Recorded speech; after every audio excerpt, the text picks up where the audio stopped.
नमस्कार, देश न्यूज में आपका स्वागत है और मैं हूं आपके साथ स्नेहा। चलिए नजर डालते हैं कुछ हेडलाइंस पर। शशि थरूर के महुआ मोइत्रा के साथ तस्वीरें वायरल, दोनों डिनर करते देखे। कांग्रेस सांसद बोले ये चीप पॉलिटिक्स।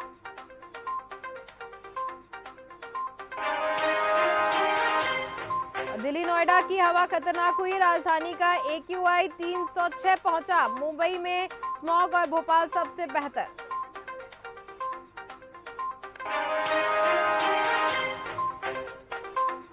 देसी नस्ल के डॉग केंद्रीय पुलिस बल में होंगे शामिल। विस्फोटक सूंघने, IED खोजने जैसे कामों की ट्रेनिंग दी जाएगी।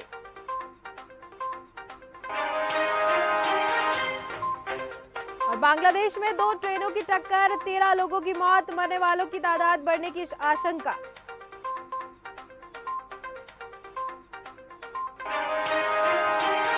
और नाराज कार्यकर्ताओं ने कमलनाथ के बंगले को घेरा। होशंगाबाद और शुजालपुर में प्रत्याशी बदलने की मांग, 3 दिन में दूसरी बार पहुंचे।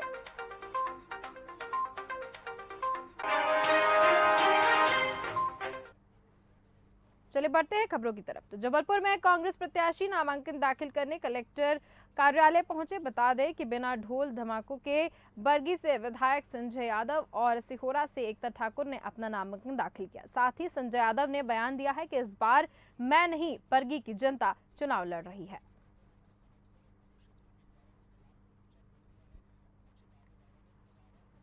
देखिए, हमारा चुनाव जो है, पहले तो मैं नेतृत्व को धन्यवाद देता हूँ। मैं लगातार 5 साल से चुनाव लड़ रहा हूँ, तो अभी चुनाव के समय मेरा चुनाव जनता लड़ रही है। ये बरगी क्षेत्र की जनता ने तय कर लिया। मैं जहाँ जा रहा हूँ जिस उत्साह से, वो उत्साह से लोग बोलते हैं कि आप 5 साल घूमे, आपको क्या आने की जरूरत वोट मांगनी है। हम लोग आपके लिए वोट मांगे। तो बरगी विधानसभा क्षेत्र की जनता का चुनाव हो गया, परिवारवाद के खिलाफ, भ्रष्टाचार के खिलाफ। सिर्फ एक लड़ाई है, परिवारवाद, भ्रष्टाचार।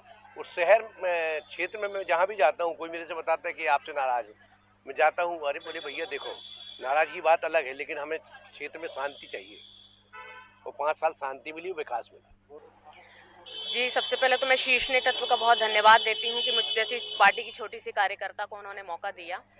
और भाजपा 20 साल से वहाँ पे भाजपा का विधायक है, 18 साल से सरकार है, और आप सब जानते हैं ज़मीनी हकीकत काफ़ी ख़राब है। तो वो तो मुद्दे हैं ही, उसके अलावा चूँकि मैं एक युवा हूँ, शिक्षित हूँ और मेरी एक अलग सोच है, उस सोच के साथ मैं जनता के बीच जाऊँगी। ख़ास तौर पे शिक्षा को लेके, स्वास्थ्य को लेके, रोज़गार को लेके। और आगामी लोकसभा चुनाव के लिए महिला कांग्रेस ने भी अपनी तैयारियां तेजी से कर दी हैं। पार्टी की महिला विंग की प्रदेश अध्यक्ष ज्योति रौतेला ने कहा है कि लोगों का सुझाव और रुझान अब कांग्रेस की ओर बढ़ रहा है। उन्होंने ये भी कहा है कि लोकसभा में कांग्रेस बहुमत के साथ पहुंचेगी। ज्योति रौतेला ने कहा है कि बीजेपी ने लोगों से बड़े बड़े वादे किए और सत्ता में पहुंचने के बाद कुछ नहीं किया, और यही वजह है कि लोग अब बीजेपी से मोह भंग होने लगा है। जो पब्लिक का परसेप्शन बना है कांग्रेस पार्टी के प्रति, कि अब उनको लग रहा है कि एक अकेली पार्टी कांग्रेस है जो उनके चुनाव, उनके हितों की बात कर सकती है। क्योंकि भाजपा बड़े बड़े नारे देके सत्ता में तो आ गई, लेकिन आज ना भाजपा उनके बेटे की रोजगार की बात कर रही है, ना महंगाई की बात कर रही है, ना महिला सुरक्षा पे बात कर रही है। हर व्यक्ति आज भाजपा की सरकार से परेशान है। और हम लोग जैसे जैसे हम लोग लोगों के बीच में जा रहे हैं और हम लोग लोगों के बीच में जो यात्रा कर रहे हैं, उससे लोगों का जो प्यार, जो सपोर्ट हमें मिल रहा है, मुझे पूरा विश्वास है कि 2024 की लोकसभा में कांग्रेस पार्टी भारी मतों से विजयी होगी। और साल के अंत में होने वाले मध्य प्रदेश चुनाव में लगातार प्रत्याशियों की लिस्ट जारी की जा रही है, जिसमें ध्रुव नारायण सिंह को भी बीजेपी से टिकट दिया गया है। देश न्यूज की टीम ने ध्रुव नारायण सिंह से खास बातचीत की है। सर, पार्टी ने आपको इस बार दूसरा मौका दिया है, तो उनकी उम्मीदों पे आप किस तरह से खरे उतरेंगे? क्या कुछ आपने सोचा है? अब ये तो मैं पार्टी का बहुत धन्यवाद देता हूँ, नेताओं का धन्यवाद देता हूँ कि उन्होंने मुझे फिर से अवसर दिया है। और चूँकि हम लोग रोज़ काम करने वाले कार्यकर्ता हैं, तो योजना मन में स्पष्ट है कि क्या करना है। जनता से मेरा संपर्क जीवंत है, कार्यकर्ताओं से संपर्क है, कार्यकर्ता हमारे लगे हैं काम में। तो पार्टी का इतना अच्छा काम रहा, इतना ट्रैक रिकॉर्ड अच्छा है, नेताओं से भी पार्टी खुश है। माननीय नरेंद्र मोदी, शिवराज जी, सभी नेताओं का एक अच्छा इम्पैक्ट है। तो वो सारी चीज़ें पार्टी ने काम किया है, मैंने भी अपने समय में काम किया था। तो ये बहुत सारी चीज़ें हैं जिनको लेके हम जनता के बीच में जा रहे हैं।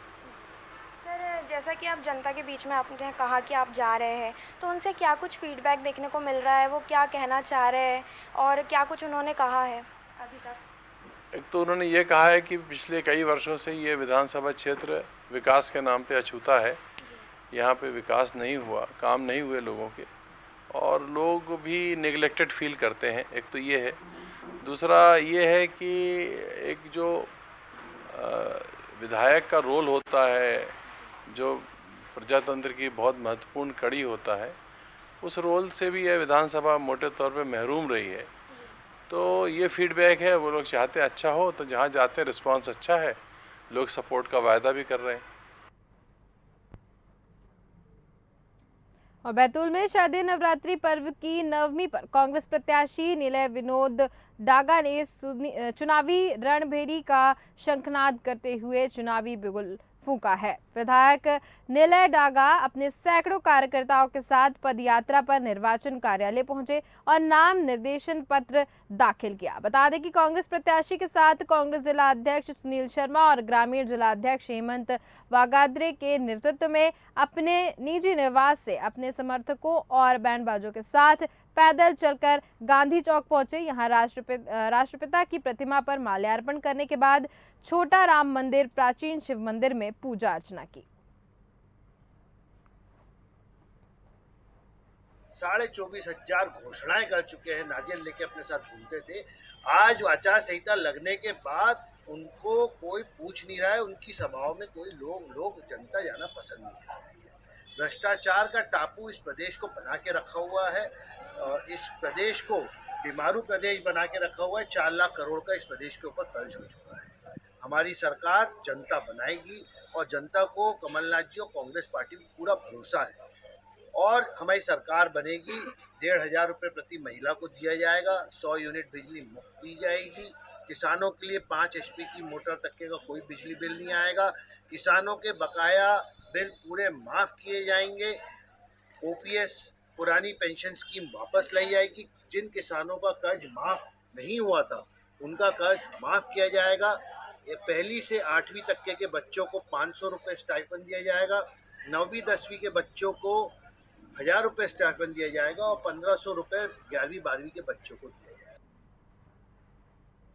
और 24 अक्टूबर को दशहरा पर्व मनाया जाएगा, जिसको लेकर कारीगर पुतले तैयार कर रहे हैं। आपको बता दें कि रुड़की नेहरू स्टेडियम में पुतला दहन का कार्यक्रम आयोजित किया जा रहा है। वहीं पिछले 15 दिनों से पुकाजी का एक मुस्लिम परिवार रावण, कुंभकर्ण, मेघनाथ के पुतले तैयार कर रहे हैं। दरअसल इस बार लगभग 60 फीट ऊंचा रावण और 35 फीट ऊंचा कुंभकर्ण और 40 फीट ऊंचा मेघनाथ के पुतले की लंबाई बनाई जा रही है। बता दें कि ये परिवार पिछले 35 सालों से पुतले बनाने का काम कर रहा है। इससे साफ जाहिर होता है कि ये कारीगर अपनी रोजी रोटी के साथ हिंदू मुस्लिम एकता का संदेश भी दे रहे हैं।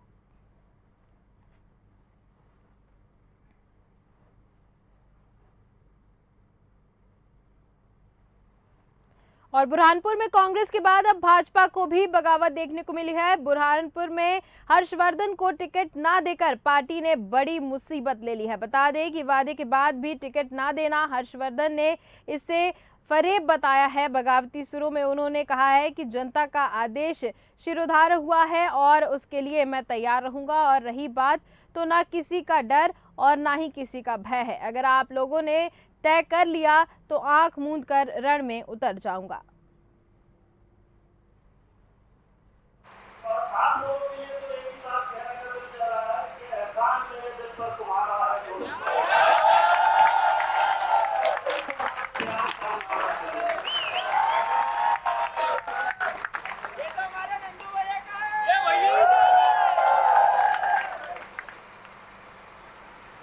जब दूसरी बार हम लोगों के साथ ये घटना घटी, पिछली बार और हमने एक फर्क रहा, इस बार एक क्षण के लिए भी मत मानिए।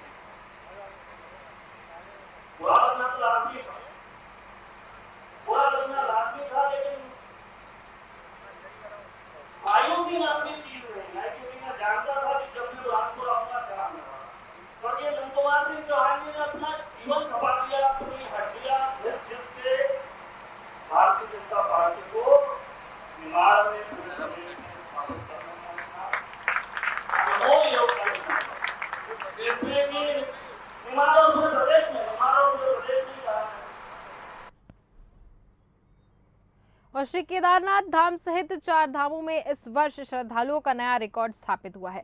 केदारनाथ धाम में इस साल 17,60,000 से अधिक तीर्थयात्री पहुंच चुके हैं, तो वहीं चारों धाम में 50 लाख से अधिक तीर्थयात्री पहुंच चुके हैं। पिछले सारे आंकड़े पीछे छूट गए हैं। आपको बताते चले कि उत्तराखंड में 4 धाम यात्रा स्थानीय लोगों की धार्मिक आस्था के साथ साथ रोजगार और आर्थिक का भी प्रमुख जरिया है। बद्री केदार मंदिर समिति के अध्यक्ष अजेंद्र अजय का कहना है कि इस वर्ष अप्रैल माह से 4 धाम की यात्रा शुरू हुई थी, तब से अभी तक यात्रियों का जिस प्रकार दर्शन के लिए हुजूम उमड़ा है, उसी का नतीजा है कि आज तक 50 लाख से अधिक तीर्थयात्रियों ने चारों तीर्थों के दर्शन कर लिए हैं, जो कि इस वर्ष नया कीर्तिमान भी स्थापित हो रहा है। सरकार और स्थानीय प्रशासन द्वारा की गई सफल व्यवस्थाओं के चलते इस साल नया रिकॉर्ड कायम हो सका है।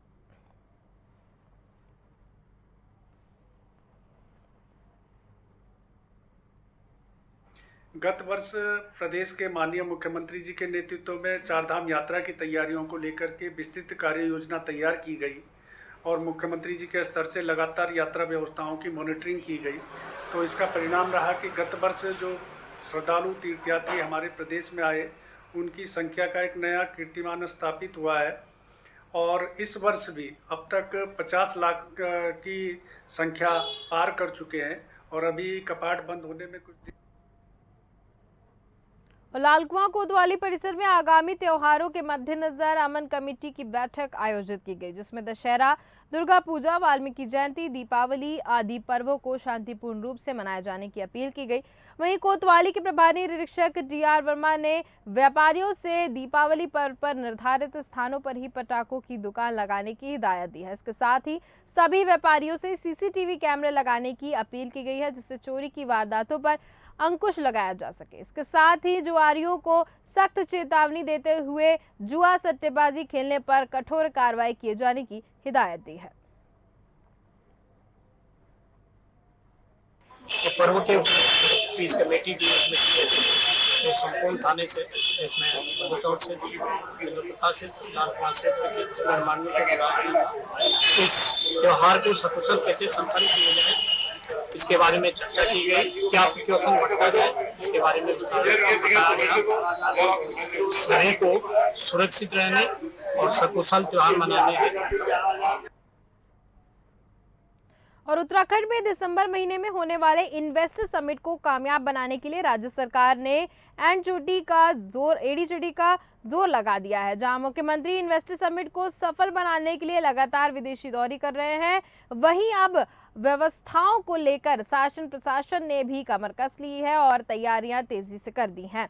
इसी कड़ी में आज PWD सचिव पंकज कुमार पांडे ने ग्राउंड जीरो पर उतरकर देहरादून शहर की तमाम सड़कों का निरीक्षण किया। आपको बता दें कि investor summit forest research institute में होना है। खासतौर पर ISBT से FRI मार्ग तक सड़कों का जायजा लिया। इस दौरान PWD के प्रमुख अभियंता सहित तमाम अधिकारी मौजूद रहे।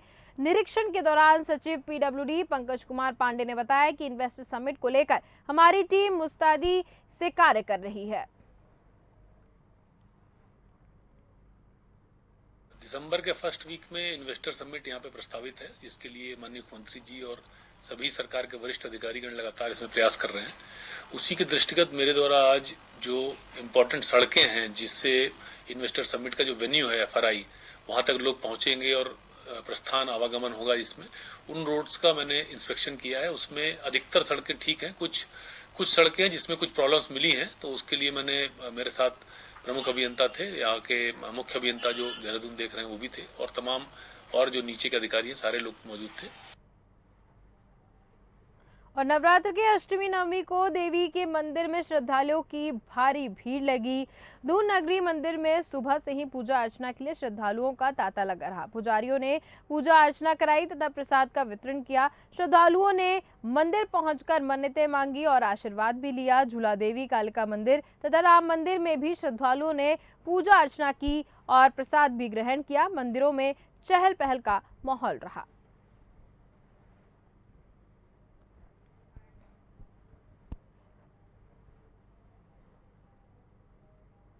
और विधानसभा चुनाव 2023 में इस बार कांग्रेस ने नरेला विधानसभा क्रमांक 151 से मनोज शुक्ला को मैदान में उतारा है। बता दें कि मनोज शुक्ला ने नरेला में अपना सघन जनसंपर्क शुरू कर दिया है।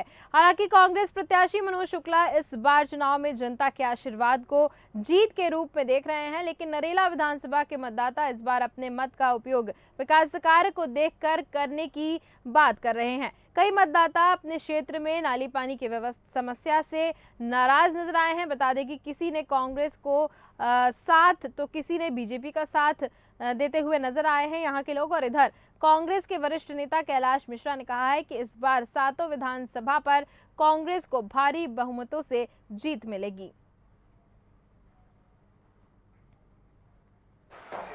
मध्य प्रदेश के अंदर हम सबके नेता आदरणीय कमलनाथ जी ने, आदरणीय दिव्य सिंह जी ने, आदरणीय सुरेश पचौरी साहब ने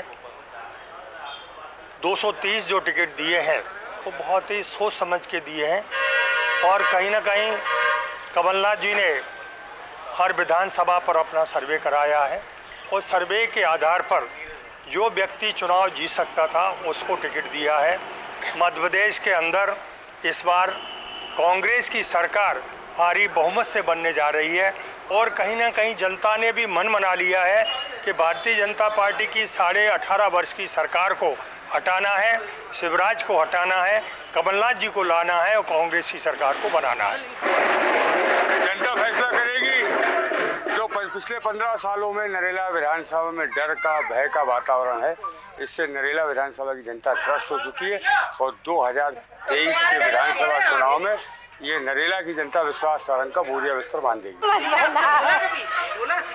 हाँ कर दी 2-3 बार, 2-3 दिन कचरे वाली गाड़ी आती है, कचरा नहीं लेके जाती, अब फिर वोट मांगने आ गया। और कैसा ही है, वोट जब काम होएगा तो देंगे, नहीं तो नहीं देंगे। वोट की पर्ची नहीं आती, 2 साल से वोट की पर्ची नहीं आ रही, दिए ही नहीं 2 साल से हमने। समस्या कुछ नहीं है, हमें राशन कार्ड बनवाने बच्चों को। हम बचपन से रह रहे इधर। क्यों नहीं बना रहे? मेरा हैगा लेकिन बच्चों को बनवाना मुझे। क्या दिक्कत क्या आ रही है? दिक्कत कुछ नहीं आ रही, अभी शादी करी थी तो इसका अभी चेंज नहीं हुआ। आधार कार्ड वही है। कैसे नहीं बन रहा? अरे तो 2-3 बार हुआ है ना, इसलिए। सुन नहीं रहे। अब हम पढ़े लिखे नहीं है तो बताते हैं, लेकिन कुछ बोलते ही नहीं है। पढ़े लिखे नहीं है तो कोई जानकारी दें, कुछ बताएं, ऐसा कोई कुछ बोलते ही नहीं है, बता नहीं पाते। हाँ विकास तो है हमारे इधर, बहुत विकास हो रहा है। अच्छा हाँ विकास, हाँ मैं तो संतुष्ट हूँ। आप बताएं क्या हुआ रोचक जो इस बार चुनाव हुआ उसमें विश्वास भैया जीतेंगे। अच्छा। हाँ आपकी बात बिल्कुल हुआ, बराबर हुआ।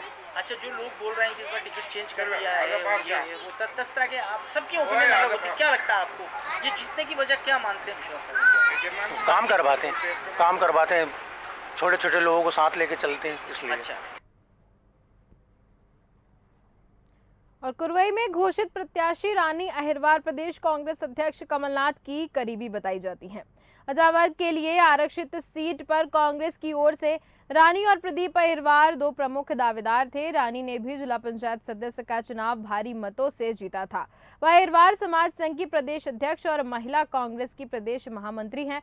कुरवई सीट से रानी अहिरवार को टिकट दे दिया गया है। अब इस सीट पर विरोध शुरू हो चुका है, जहां एडवोकेट सुभाष बहुत का कहना है कि उनके द्वारा विरोध भी किया गया है, जिसमें पूर्व विधायक पानबाई पंथी, प्रदेश अध्यक्ष मध्य प्रदेश कांग्रेस कमेटी, अनुसूचित जाति विभाग से प्रदीप अहिरवार और रमेश परादी और आरती अहिरवार शामिल थी।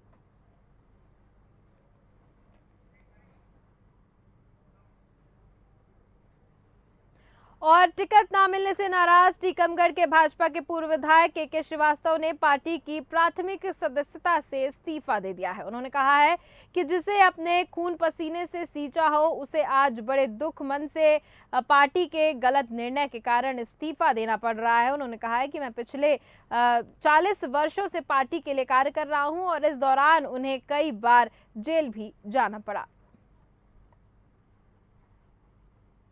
दे दिया है, भारी मन से दिया है, दुख तो है।